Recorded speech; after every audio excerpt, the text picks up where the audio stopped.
ఏం తమ్ముడు చూస్తున్నాను. ఆ రోజు కమ్మరాజ్యంలో కడపరెడ్డి టైంలో మాట్లాడాలనుకున్నాం, తర్వాత లక్ష్మీస్ ఎన్టీఆర్ లో మాట్లాడాలనుకున్నాం, కానీ ఇప్పుడు చూస్తున్నాను వ్యూహం ట్రైలర్ చూస్తాను. ఏం తమాషాగా ఉందా మీకు? నా రాజకీయ అనుభవం లేదు మీకు. ఏ రకంగా నా మీద సినిమా తీస్తారు? మీరు నేను ఎప్పుడైనా కలిసామా?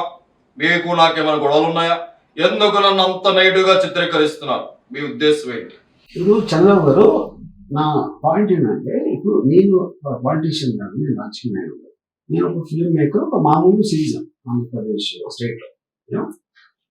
సో మిమ్మల్ని కలవలేదు, బట్ మిమ్మల్ని కలవాల్సిన అవసరం లేదు కదా. మీరు ఒక పొలిటికల్ లీడరు, 40 years ఎక్స్పీరియన్స్ ఉంది, 3 సార్లు సీఎం చేశారు, సెల్ ఫోన్ మీరే తెచ్చారు, అరేబియా మా సముద్రం కూడా తీసుకురావడానికి ట్రై చేసి మధ్యలో ఎక్కడ అవ్వలేదు. ఇలాంటి రకరకాల హైదరాబాద్ ఇలాంటి కంట్రీ సిటీయే లేదు మీరు లేకపోతే.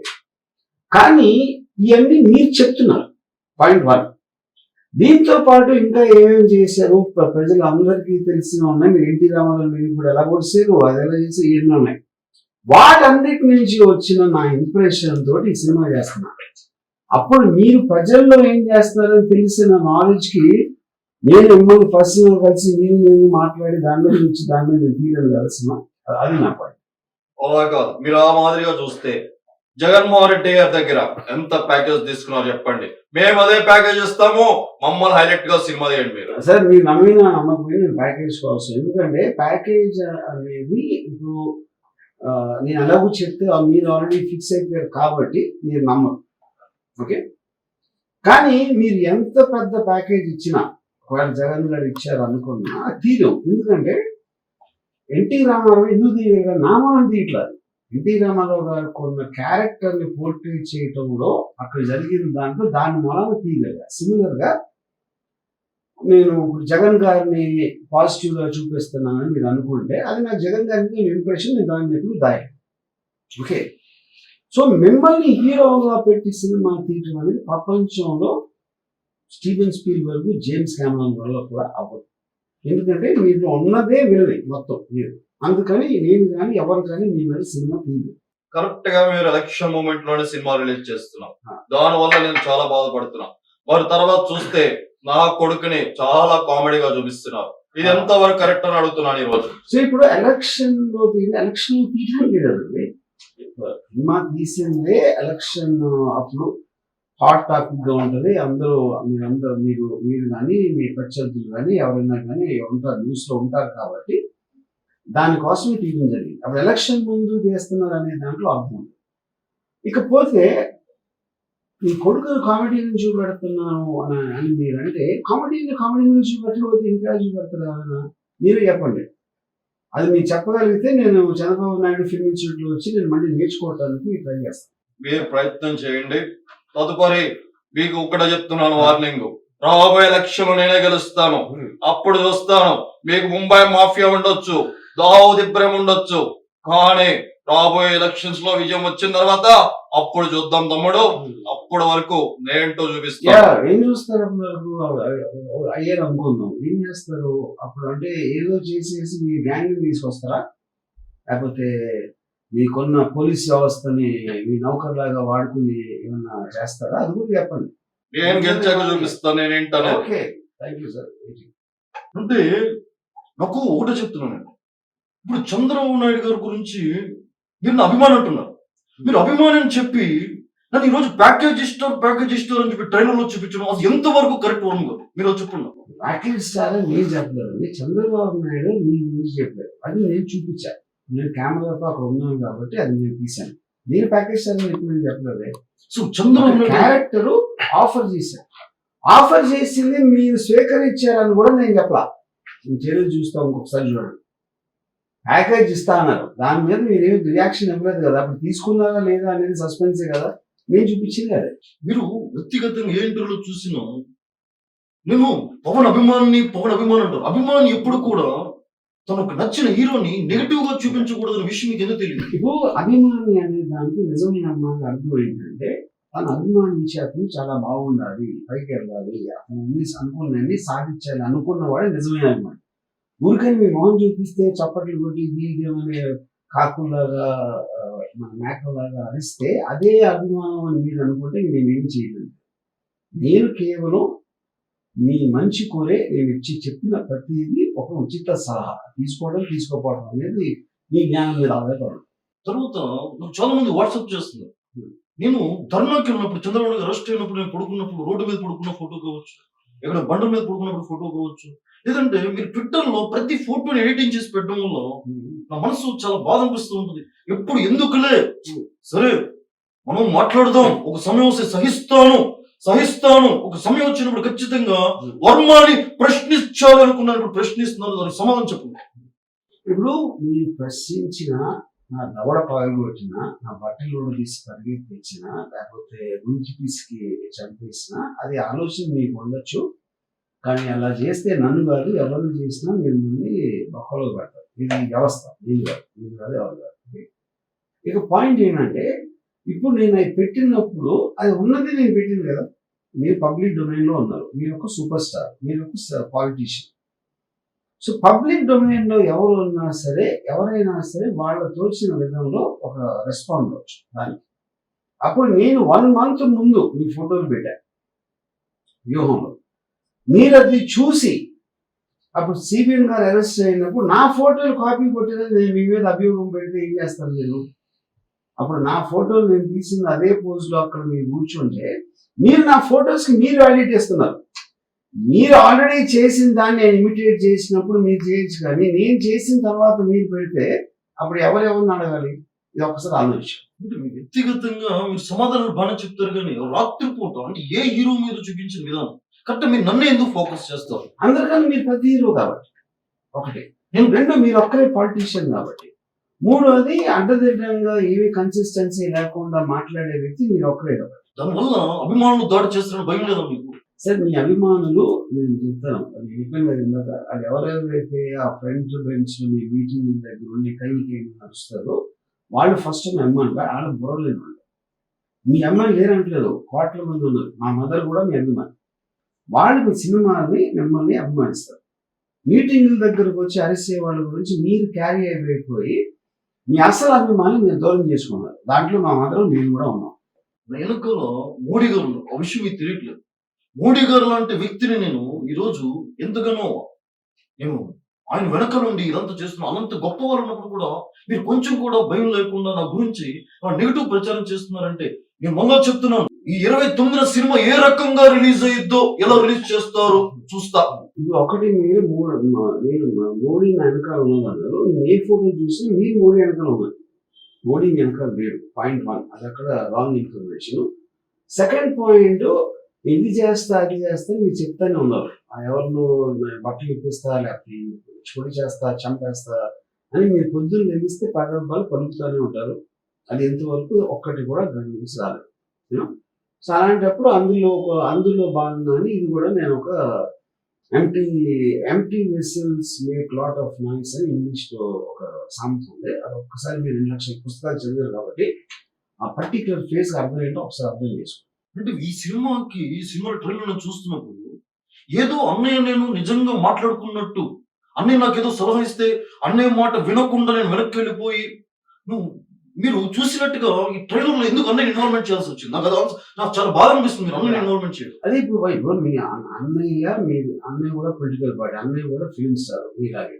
మీరే మీ అన్నయ్య షూస్ సాక్స్ వాసన చూస్తారని చెప్పారు. అన్నిట్లో అన్నయ్యని తీసుకుంటారని మీరే చెప్పారు. నేను చెప్పాలి. అలాంటి వాటిలో ఇంత పెద్ద నిర్ణయం పార్టీ పెట్టి దాంట్లో మీరు ఎంతో కొంత మీ అన్నయ్యని చెప్పకుండా ఎట్లా ఉంటారు? ఇదే విషయం అది అందరికీ తెలుసు, మీకు తెలుసు.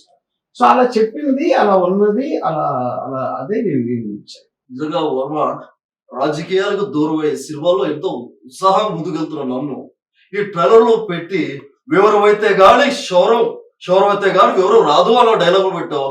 నిజంగా మీరు తమ్ముడు పెడుతున్న పార్టీకి నాకు ఎటువంటి సంబంధం లేదు, తమ్ముడికి సలహా మాత్రమే ఇవ్వగలుగుతాం. మీరు అలా చూపించడం నిజంగా నాకు చాలా ఆశ్చర్యంగా ఉంది. ఎందుకు మీరు అలా చూపించారు? అదే పాయింట్ అండి. చిన్న వైపు నేను చెప్పేది అప్పుడు చిన్న విషయం.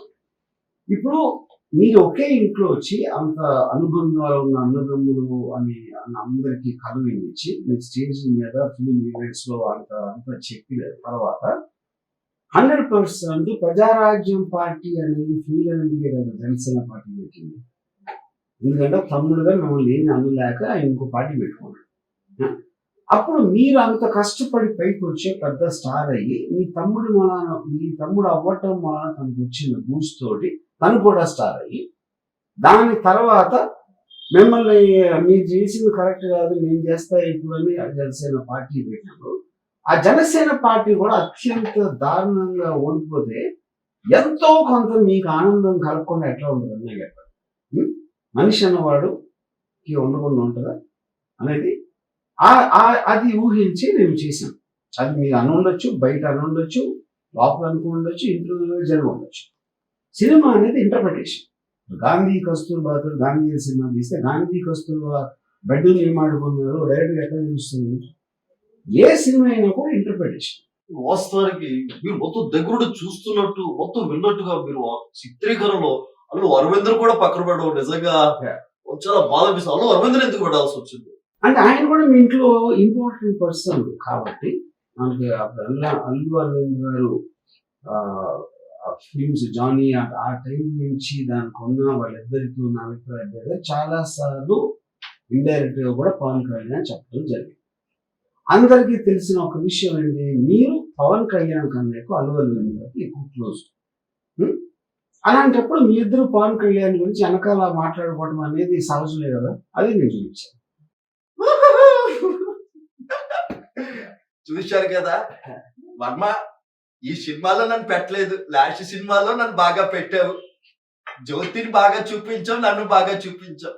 ఇప్పుడు వ్యూహం సినిమాలో జనాలందరూ కామెడీ ఎక్స్పెక్టేషన్ చేస్తున్నారు కదా, ఈ సినిమాలో నేను ఉన్నానా లేదా, నా పాత్ర తీసావా, క్లారిటీ చెప్పేసి.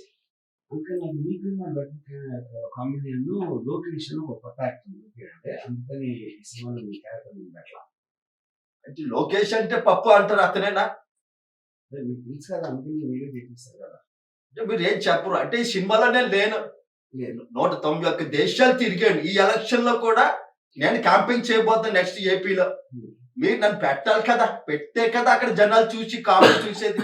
ఎందుకు పెట్టలేదు? నేను అదే చెప్తున్నాను, సినిమాలో కామెడీ అనేది ఇంపార్టెంట్, కానీ మీకన్నా బెటర్ కామెడియన్ నాకు దొరికారు కాబట్టి ఈ సినిమాలో మిమ్మల్ని పెట్టలేదు. కానీ అతి త్వరలో వేరే సినిమా తీయబోతున్నా, దాంట్లో మీరే మెయిన్ హీరో అవుతారు. ఆ బయోగ్రఫీ తీయాలని ఎప్పటి నుంచో అడుగుతున్నా. వ్యూహం తర్వాత మళ్ళీ శబ్దం తీసేస్తున్నారు. నా శబ్దాల గురించి ఎప్పుడు తీస్తారని అడుగుతున్నాను. మీరు మాట్లాడుతున్నారు, మీరు నెక్స్ట్ టైం ఎప్పుడు అన్ని చోట్ల ఎలక్షన్ పోటీ చేస్తుందో ఏ సంవత్సరంలో ఎప్పుడైనా అయితే ఆ రోజున ఉట్టి మీరు ఒక్కరే ఉంటారు, ఏకపాత్ర అంటూ మీ మీద వస్తున్నారు సార్. తప్పకుండా కావాలంటే జ్యోతి కూడా యాక్ట్ చేస్తుంది, మంచి జ్యోతి యాక్టింగ్.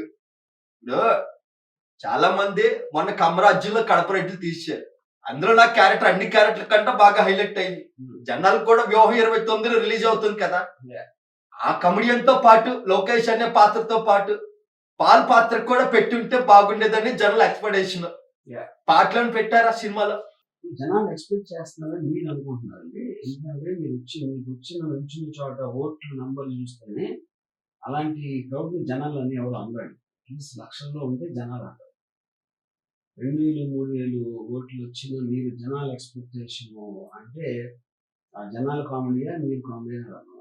సర్వే జన సుఖినో భవంతు, సర్వజనులు సంతోషంగా ఉండాలని నాన్నగారు ఆశీస్సులతో ఈ రోజు పార్టీని స్థాపించి ఎంతో విజయవంతంగా ముందుకెళ్తున్న సమయంలో వర్మ, అటు నా అల్లుడిని అలాగే బావగారిని నేను ప్రతిసారి నీతో చర్చించాలనుకున్నా. కలిసినప్పుడు బాగానే మాట్లాడతాం, కానీ కరెక్ట్ గా ప్రతి ఎలక్షన్ మూమెంట్ లో మొన్న బావగారు జైలుకి వెళ్ళి వయసు పెద్దవైనా ఎన్నో ఇబ్బంది పడి వచ్చారు. ఇప్పుడు ఈ చిత్రంలో మళ్ళా ఆయన అలా చూపించడం, అల్లుడు అలా చూపించడం, నా పిల్లల బాధపడడం, ఇవన్నీ అవసరమా తెలుగు పరిశ్రమలో? అవసరం కనుక చేశాను కదండి. అది టోటల్ దాంట్లో మీరు చెప్పిన అన్నింటి దాంట్లో నా టార్గెట్ ఎందుకు తీసాను అన్న దాన్ని ఆబ్జెక్టివ్స్ రీచ్ అవ్వడానికి నేను చేసింది. మీరేమో అంత పెద్ద కుటుంబంలో ఎన్టీ రామారావు గారి కొడుకు మీరు చేసి అక్కడ ఆ టైంలో మీరు మీ ఓన్ ఫాదర్ కి మీరు వెన్నుపోటు పొడిసిన వాళ్ళతో మీరు చేరి అవన్నీ చేసి దాని తర్వాత అన్ని సంవత్సరాలు అయ్యాక మీరు ఆహా ఛానల్లో దానికి జస్టిఫికేషన్ ఇవ్వడానికి కూడా మీరు సీరియల్గా ట్రై చేస్తే, నా ఉద్దేశంలో మార్వలిస్టిక్ గా మాట్లాడితే రియలిస్టిక్ గా కాకుండా అది మీరు ఇంకా పెద్ద వెనుకూడి పొడిచారు సిబిఎన్ గారు కన్నా ఎక్కువ మీ ఫాదర్ అని నా ఉద్దేశం. అంటే తెలుగు చలనచిత్ర పరిశ్రమలో ఎంతో మంది ఉన్నారు, అందరి మీద తీయకుండా కేవలం అంటే ఒక బాలకృష్ణ ఉన్నాడు అనే భయం లేదా మీకు? నాకు ఎవరి మీద భయం లేదండి. నేనంటే నేను కూడా భయపడ్డాను. దాని తర్వాత నాకు తెలియదు అది. సో పాయింట్ అది ఇప్పుడు నేను మీకు సినిమా తీయను, మీరు నాకు చేయరు, నాకు అంటారు అది తెలియదు. ఇంకా పర్సనల్ గా నేను ఒక సిటిజన్ గా నా ఒపీనియన్ చెప్తున్నాను సినిమా. కేవలం ఎందుకు బావగారిని మాత్రమే టార్గెట్ చేయాల్సినటువంటి పరిస్థితి, చాలా రాజకీయ నాయకులు ఉన్నారు, ఎన్నో ఉన్నాయి. నేను కూడా పార్టీలో కీలకమైనటువంటి వ్యక్తిగా ఉన్నాను. అలాగే ఆయన అల్లుడు పాదయాత్ర చేస్తున్నాను. ఈ వ్యూహం ట్రైలర్ లో మొత్తం అల్లుడు జంతుకులు తిన్నట్టుగా అది చిత్రీకరించడం, తర్వాత బావగారిని అని ఎందుకు ఈ తెలుగు పరిశ్రమ అంటేనే మన ఇద్దరు ఒక అన్న తమ్ముళ్ళలాగా కళ్ళమ్మ తల్లి బిడ్డలాగా ఉండాలి. ఏ డైరెక్టర్ చేయని పని కేవలం మీరు మాత్రమే చేస్తున్నారంటే అది తెలుగు సినీ పరిశ్రమలో ఎంతవరకు సమన్వయం? ఇప్పుడు మీరే పవన్ కళ్యాణ్ గారికి వచ్చేవాళ్ళు ఆలోచన అంటారు మీరే. లేదా బ్రెడ్ వేరు బ్రీడ్ వేరు అని మీరే అంటారు. సెగ్రిగేషన్ చేసినంత ఫస్ట్ మీరు ఫస్ట్ ఆఫ్ ఆల్. దాని తర్వాత తెలుగు ఇండస్ట్రీ అంతా కళాన్ని కలిగి అంటే మీనింగ్ పాయింట్ 1. దాని తర్వాత జంతికల్ చూపిస్తున్న అల్లుడిని అంటే నేను చెప్పాను అది లొకేషన్ నేను చెప్పాలి. మీరు అనుకుంటే మీకు తెలుసు కాబట్టి మీరు ఎందుకు అనుకుంటున్నారు, కానీ ఎప్పుడు తింటాం ఉంటాం మీరు చూశారు కాబట్టి మీరు ఇన్ఫర్ చేస్తారు.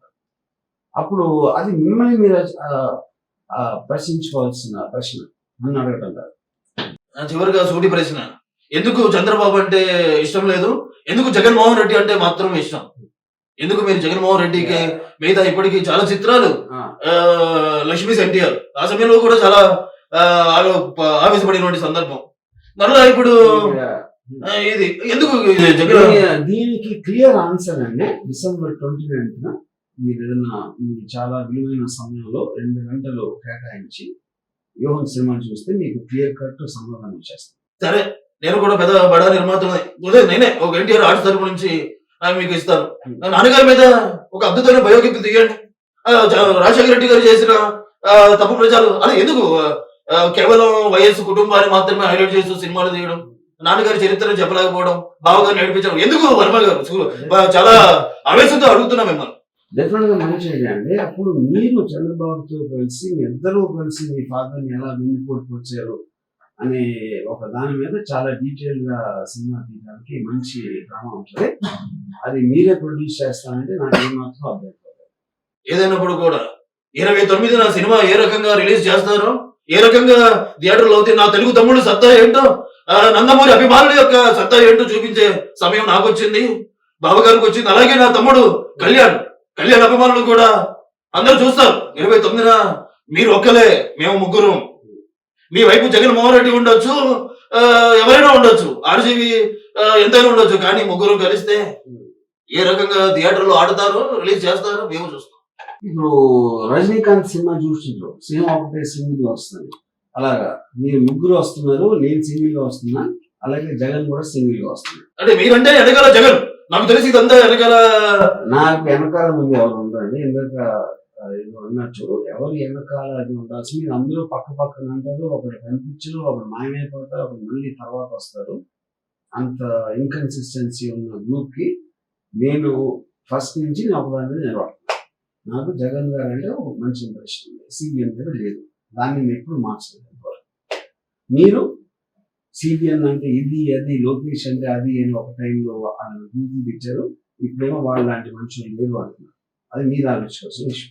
సరే, 29లో చూద్దాం. సై అంటే సై, ఎవరు గెలుస్తారో, ఏ రకంగా ఒకవేళ సెన్సార్ వాళ్ళు సమయం మీకు ఇచ్చిన 29న థియేటర్కి వచ్చిన థియేటర్కి జనాలు రావాలి, ఆ థియేటర్ లో సినిమా పడాలి. అప్పటి వరకు సమస్తం యుద్ధానికి సిద్ధంగా మేము ఉన్నాము, మీరు కూడా సిద్ధంగా ఉన్నాడు. ఇప్పుడు డైలాగ్ చెప్పడానికి అఖండ కాదు, లెజెండ్ కాదు, ఇది రియల్ లైఫ్. రియల్ లైఫ్ లో కూడా ఎన్నో రియల్ లైఫ్ లో హీరోలు అని వాళ్ళు ఉండవు, వ్యవస్థ అనేది ఉంటుంది.